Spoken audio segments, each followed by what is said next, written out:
Isang mapagpalang araw po sa ating lahat. Ako po si Nicole Castillo and welcome po sa aking daily devotion. So, topic po natin ngayon is atonement. So, ang atonement daw po is the work of Christ did in His life and death to earn our salvation.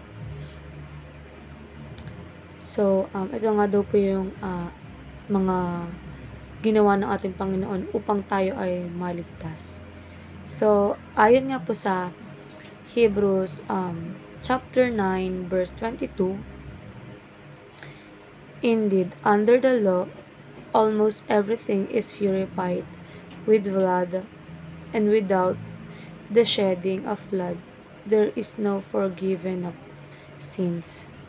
So, ayun nga po sa ating katuruan, atonement unites God's love and justice.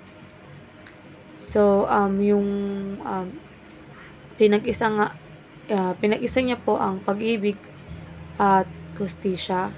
So, ayun po, pinag-isa po ng ating Panginoon ang pag-ibig at hustisya. So, tayo daw pong mga taong makasalanan,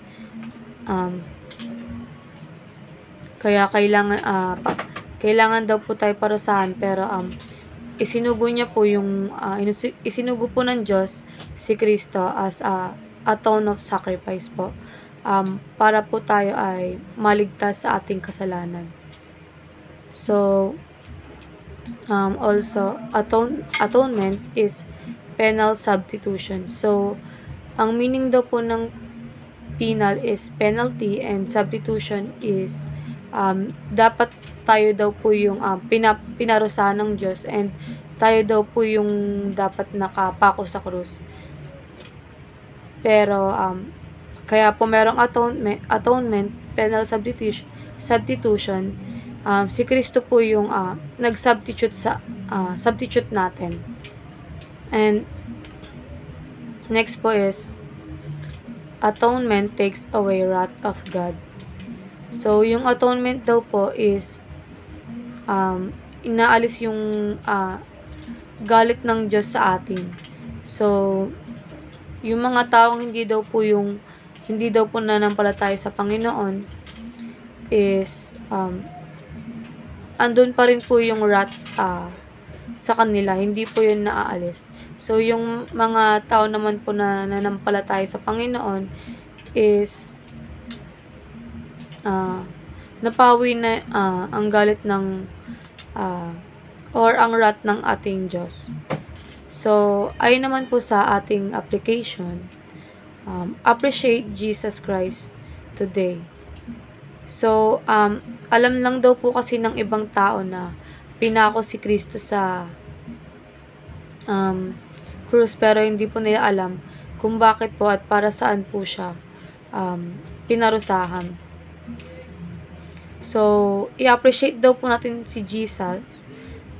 Pasalamatan po natin siya dahil iniligtas niya po tayo sa ating pagkakasala. So, next po is approach the throne of God with confidence. So, mag-approach daw po tayo sa ating Panginoon ng may confidence po, kasi alam naman po natin sa sarili natin na pag lumapit tayo sa ating Panginoon, ang tingin po sa atin ng Panginoon is wala nang kasalanan, and also we can approach God for grace and blessings and mercy. So, last po is appeal to Jesus' blood when stricken by guilt. So, tayo raw po is nakakagawa pa rin tayo ng kasalanan, and napipil po natin, nagigilt po tayo.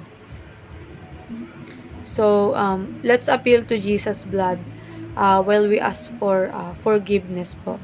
So, ayun lamang po, and maraming salamat po.